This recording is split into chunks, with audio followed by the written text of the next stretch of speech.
Drama serial سن میرے دل، جس میں آپ کو دکھایا جائے گا کہ زاویار بلال عبداللہ کو فون کرتا ہے اور اسے کہتا ہے کہ صدف اور عمار کے درمیان جھگڑا ہوا ہے اور صدف ناراض ہو کر ہمارے گھر آ گئی ہے اور بہت زیادہ رو رہی ہے۔ بلال عبداللہ یہ بات سن کر بہت زیادہ پریشان ہو جاتا ہے، تو زاویار بلال عبداللہ سے کہتا ہے کہ اب آپ ہی ہیں جو آپی کو سہارا دے سکتے ہیں، کیونکہ آپی اب بہت زیادہ پچھتا رہی ہیں کہ انہوں نے عمار سے شادی کیوں کی تھی۔ بلال عبداللہ کو بہت زیادہ غصہ آتا ہے تو وہ عمار کو اپنے آفس میں بلاتا ہے۔ بلال عبداللہ عمار سے کہتا ہے کہ مجھے تم سے یہ امید نہیں تھی کہ تم صدف کے ساتھ ایسے بیہیو کرو گے۔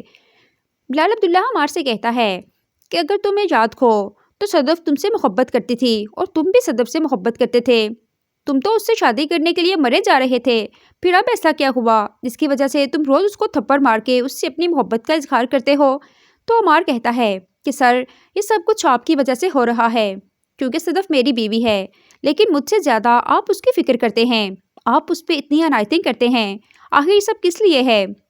آفس میں باقی بھی امپلائی ہیں، آپ ان میں سے کسی کے ساتھ بھی اس طرح کا ریلیشن نہیں ہے، مگر آپ صدف کے ساتھ اتنے سنسیئر کیوں ہیں؟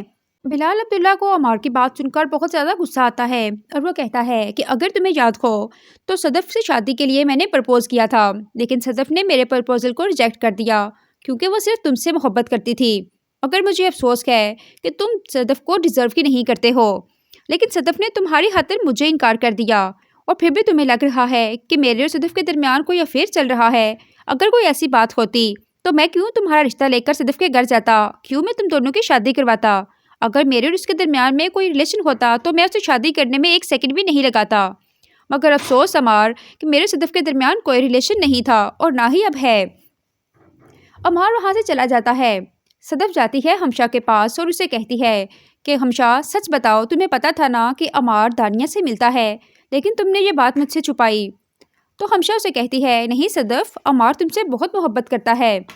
تو صدف کہتی ہے کہ ہمشا جھوٹ مت بولو، تم نے پہلے بھی جھوٹ بولا تھا کہ بلال عبداللہ کے لڑکیوں کے ساتھ غلط تعلقات ہیں، وہ لڑکیوں کو استعمال کر کے چھوڑ دیتا ہے، اور اب بھی تم مجھ سے جھوٹ ہی بول رہی ہو۔ تمہارے اس جھوٹ کی وجہ سے میری زندگی برباد ہو گئی۔ اگر تم مجھے بلال عبداللہ کے بارے میں ایسے نہ بتاتی تو میں کبھی بھی عمار سے شادی نہ کرتی۔ یہ بات سن کر ہمشا کے پاؤں تلے زمین نکل جاتی ہے، کیونکہ اس کو ڈر ہے کہ کہیں صدف عمار سے طلاق لے کر بلال عبداللہ سے شادی نہ کر لے، کیونکہ ہمشا جان گئی ہے کہ بلال عبداللہ کے لیے صدف کے دل میں سافٹ کارنر پیدا ہو گئی ہے، اور وہ جان گئی ہے کہ بلال عبداللہ بہت اچھا انسان ہے۔ ہمشا صدف سے کہتی ہے کہ اگر تمہیں لگتا ہے کہ عمار تم پہ شک کر رہا ہے تو پھر تم اس کی بات مان کر جو آفس چھوڑ کیوں نہیں دیتی ہو؟ گھر بیٹھو تاکہ اس کا شک بھی دور ہو جائے، اور اس طرح تم بلال عبداللہ سے بھی نہیں ملو گی اور عمار کو بھی شک نہیں ہوگا۔ تو صدف کہتی ہے کہ مجھے افسوس ہے کہ تم میری دوست ہو۔ یہ کہہ کر صدف وہاں سے چلی جاتی ہے۔